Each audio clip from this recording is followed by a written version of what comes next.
मैं जब भी लोगों से मिलती हूँ, उनसे बात करती हूँ, उन्हें समझने की कोशिश करती हूँ, ख़ास तौर पे स्त्रियों से, तो एक ही चीज़ सामने निकल कर आती है। वो ये बात कहती हैं कि भई अच्छे लोगों के साथ बुरा क्यों होता है? हम तो सबके लिए अच्छा करने की कोशिश कर रहे हैं, लेकिन हमारे साथ बुरा क्यों हो रहा है? हमारे साथ ही प्रॉब्लम्स क्यों आ रही हैं? हमारे ही घर में बीमारियाँ क्यों हैं? हमारे ही घर में दुःख क्यों है? Etcetera, etcetera, etcetera. वो तो कितना खुश है, लेकिन जिस वो की वो बात कर रहे हैं, जब उनसे बात करो तो वो भी एग्जैक्टली यही चीज़ कहते हैं कि भाई हमारे घर में ही प्रॉब्लम्स क्यों हैं, हमारे साथ ही इश्यूज़ क्यों हैं, हम ही क्यों तंग हैं। तो अच्छे लोगों के साथ बुरा क्यों होता है? होलिस्टिक एस्ट्रोलॉजी पर्सपेक्टिव से आज ये बात जान लेते हैं।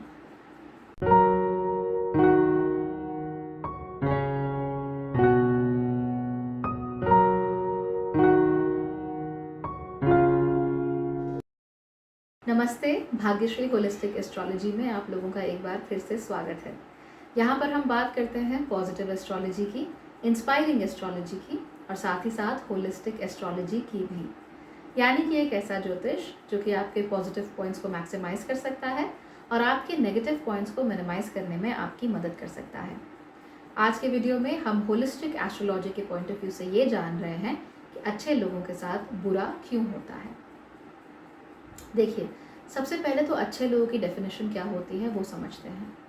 अच्छे लोग यानी वो लोग जो अपना काम मेहनत से करते हैं, जो किसी को तंग नहीं करते हैं और जो अपने लाइफ के गोल्स को पाना चाहते हैं, शांति से रहना चाहते हैं और संतोष के साथ जीना चाहते हैं। अगर मैं उस नज़र से देखूं तो दुनिया के ज़्यादातर लोग अच्छे लोग ही होते हैं। लेकिन उसके बावजूद भी अगर हम किसी को तंग नहीं करते हैं, हम भगवान का नाम भी लेते हैं, हम अपने जीवन में जो भी है उससे गुजर बसर करने की कोशिश करते हैं, बहुत ज़्यादा चादर के बाहर पैर भी नहीं पसारते, हमने एक्टिवली किसी का बुरा भी नहीं किया होता, तो भी हमारे जीवन में दुख क्यों आता है? बहुत सारे लोग आपको इसके बहुत सारे अलग अलग जवाब देंगे, लेकिन मैं आपको सबसे सिंपल और सबसे प्रैक्टिकल और सबसे सत्य जवाब है वो देती हूँ। दुख इस जीवन का हिस्सा है और दुख आपके जीवन में ज़रूर आएंगे।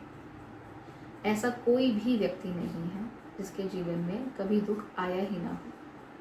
अगर आपने इस संसार में, इस पृथ्वी में जन्म लिया है तो दुखों को भोगना ही पड़ता है। कहते हैं कि ये दुख हमारे कर्मों के अनुसार आते हैं।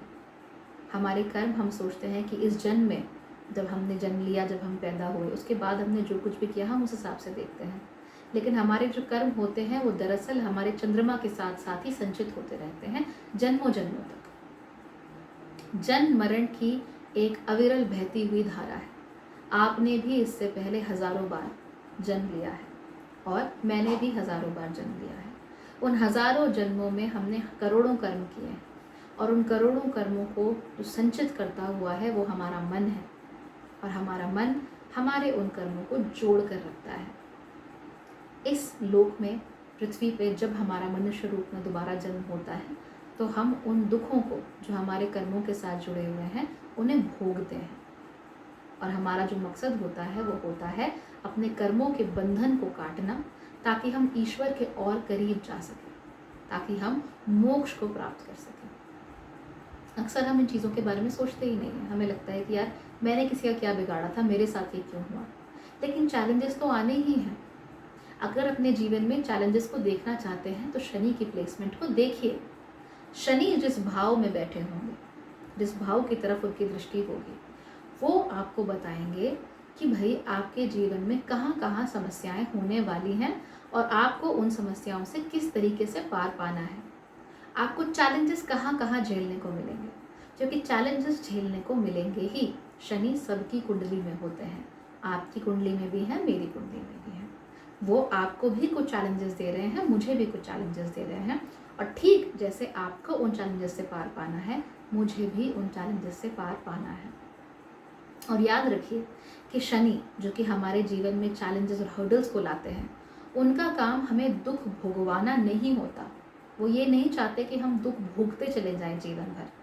दरअसल वो हमारे सामने चैलेंजेस लाते हैं, हर्डल्स लाते हैं, और हमारा ये काम होता है कि उन चैलेंजेस और उन हर्डल्स से हम कुछ सीखें, ताकि हम बेहतर व्यक्तित्व बन सके, ताकि हमारे कर्मों का बंधन बार बार जो हमारे सामने आ रहा है वो फाइनली कट जाए। ओके, शनि आपके जीवन में जो चैलेंजेस लाते हैं, आप नोट कीजिए, बार बार एक ही तरह के चैलेंजेस आते रहते हैं जीवन में।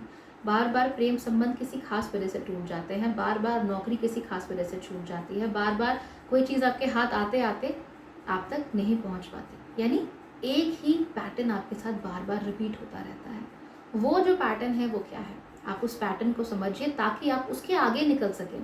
सिर्फ झेलना काफ़ी नहीं है, उस दुख को झेलना ही काफ़ी नहीं है। उस दुख को झेल कर, उससे कोई लेसन लेकर, उससे कोई सीख लेकर आगे बढ़ना ज़्यादा ज़रूरी है। अदरवाइज़ हम फिर से जन्म लेंगे, फिर से वही संचित कर्म, फिर से वही भोगा हुआ जो दुख है वो हमारे पास आएगा और हमें फिर से और बुरी तरीके से उस दुख को झेलना पड़ेगा। ये नियम है, we have to follow it. तो चैलेंजेस एंड हर्डल्स शनि आपको दिखाता है। आपकी डिज़ायर्स कहाँ हैं, किन चीज़ों को पाने की प्रबल इच्छा आप लोगों के मन के अंदर है, आपको राहु दिखाएगा। कहाँ वो इवेंचुअली भाग जाता है, क्या उसको इवेंचुअली चाहिए, राहु दिखाता है। किन चीज़ों से वो भाग जाता है, किन चीज़ों को उसे नहीं चाहिए, हाथ जोड़ चुका है कि बस मैं और नहीं, वो आपको केतु दिखाएगा। कहाँ से आपको जीवन में रस मिल सकता है, वो आपको वीनस दिखाएगा। कहाँ से आपका मन संचित कर्म लेकर बैठा है, आपका दिमाग इवेंचुअली कहाँ चला जाता है, कैसे विचार आपके मन में आते हैं और वो विचार आपके जीवन को किस तरीके से चलाते हैं, वो आपको चंद्रमा दिखाएगा। आपके जीवन में लक, सुख, समृद्धि, शांति आएगी या नहीं आएगी, वो आपको आपका जुपिटर दिखाएगा। मरकरी आपको ये बताएगा कि जो आपका दिमाग है, जो आपकी रैशनल बुद्धि है, वो आपका साथ देगी या नहीं देगी। मंगल आपको ये दिखाएगा कि भाई आपका जो शरीर है, जो रक्त है, जो मांस है, जो आपकी मांसपेशियां हैं, वो आपका साथ आपके परस्यूट्स में देंगी या नहीं देंगी। आप स्ट्रेट फॉरवर्ड काम करेंगे या दबकर पीछे हट जाएंगे।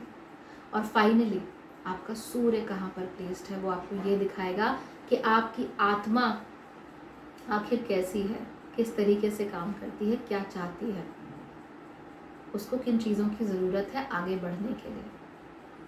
तो जहाँ तक दुखों की बात है, आप अच्छे मनुष्य हों चाहे खराब मनुष्य हों, दुख आपके जीवन में आएंगे ही। किसी की फेसबुक, इंस्टाग्राम की पोस्ट देखकर कभी भी आप लोग ये मतलब ना निकालिए कि उनके जीवन में सब कुछ अच्छा चल रहा है। सब कुछ अच्छा किसी के भी जीवन में नहीं चल रहा होता। It is a given. अगर आप संसार में आए हैं तो भी आपको दुख झेलना ही पड़ेगा। तो जब तक ये बंधन नहीं कट जाता है, फाइनली आप जन्म लेते रहेंगे, कर्म संचित होते रहेंगे, दुखों का जो लेवल है वो बढ़ता चला जाएगा। अब लोग जब ये बात कहते हैं कि जी हम तो बहुत अच्छे हैं, हमारे साथ ही बुरा क्यों होता है, उसमें भी अहंकार टपकता है। आपको अपनी अच्छाई का अहंकार हो जाता है कि हम तो बहुत अच्छे हैं, हमने तो किसी का बुरा नहीं किया। तो इस अहंकार से पार पाना भी बहुत ज़रूरी होता है। मैंने बहुत देखा है कि जो लोग सबसे ज़्यादा अपनी अच्छाई का डंका पीटते हैं, अक्सर वो अच्छे नहीं होते। वो अच्छाई का केवल स्वांग भर रहे होते हैं। और जो लोग वाकई अच्छे होते हैं, वो असल में बुरा फील कर रहे होते हैं कि हमारी अच्छाई हमारे सामने बुरे चीज़ों को ले आती है। लेकिन अगर आप नोट करेंगे तो आप सड़क पर चल रहे हों, गाड़ी चला रहे हों, आप कितने भी नियम कायदों का पालन कर रहे हों, इसका मतलब ये तो नहीं है कि आप दूसरों को अपने नियम कायदों का पालन करने से रोक देंगे या फिर दूसरे भी उसी प्रकार से नियम कायदे का पालन करेंगे। किसी और की गलती की वजह से भी आपका एक्सीडेंट हो सकता है, आपकी खुद की गलती की वजह से भी एक्सीडेंट हो सकता है। तो हर चीज़ का दोष आप खुद को नहीं दे सकते हैं।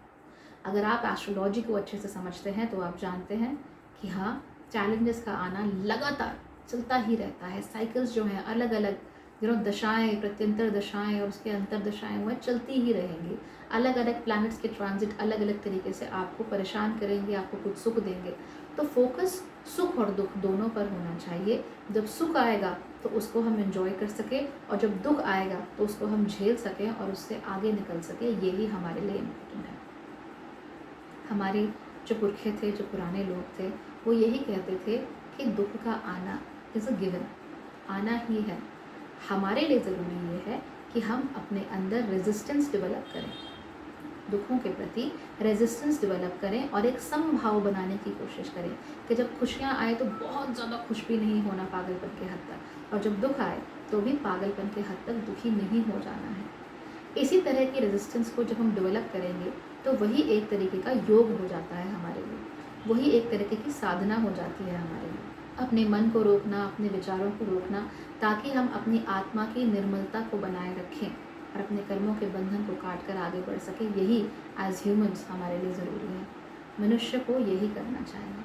तो आज के बाद आप कभी भी किसी से भी अगर मेरी बात मानते हैं तो ये नहीं कहेंगे कि हम तो बहुत अच्छे लोग हैं, हमारे साथ बुरा क्यों होता है। आप बल्कि ये कहेंगे कि दुख जीवन का हिस्सा है, दुख और सुख दोनों को ही आना जाना है। एक पूरे दिन में आप सुख और दुख दोनों झेलते हैं, पूरी ज़िंदगी तो बहुत बड़ी बात है। तो आप हमेशा ये कहेंगे कि सुख और दुख तो आना जाना है, और आप दोनों को ही प्रभु की इच्छा समझकर स्वीकार करते हैं। जब सुख आए आपके जीवन में तो उसे भी अपने कर्मों का फल और प्रभु की कृपा समझिए और उसको एंजॉय कीजिए, और जब दुख आएगा तो भी उसे अपने कर्मों का फल और प्रभु की इच्छा समझिए और स्वीकार कीजिए, उसको भोगिए, सीखिए और आगे बढ़िए। खाली भोगना काफ़ी नहीं होता, सीखना भी काफ़ी होता है। ये बातें हम एक दूसरे से करते नहीं हैं, क्योंकि सीखने के लिए हमें दिमाग लगाना पड़ता है, सीखने के लिए हमें अपने आप को फोर्स करना पड़ता है, that we have to learn something. पर जब तक हम सीखेंगे नहीं तब तक बात आगे कैसे बढ़ेगी। फिर से दुख आएगा, फिर से भोगेंगे, फिर से झेलेंगे, फिर से रोएंगे और फिर से कहेंगे कि हम तो अच्छे हैं, हमारे साथ बुरा क्यों होता है। राइट? तो जो भी गुरु हैं आजकल यूट्यूब पर बहुत भरमार है गुरुओं की, प्रोडक्टिविटी गुरु हैं, लाइफस्टाइल गुरुज हैं, सिर्फ ये कहते हैं कि मन में पॉजिटिव थॉट्स भरो। मन में पॉजिटिव थॉट्स भरे नहीं जा सकते हैं। अच्छी बातें सिर्फ सोची नहीं जा सकती हैं, अच्छी बातों को करना पड़ता है, कोई क्रिया करनी पड़ती है, कोई कर्म करना पड़ता है। और कर्म क्या है कि जब भी दुख आए तो सोचिए, एनालाइज कीजिए क्यों आ रहा है, क्या मेरी कोई गलती है, आपकी कोई गलती है तो उस गलती को सुधारने का प्रयत्न कीजिए।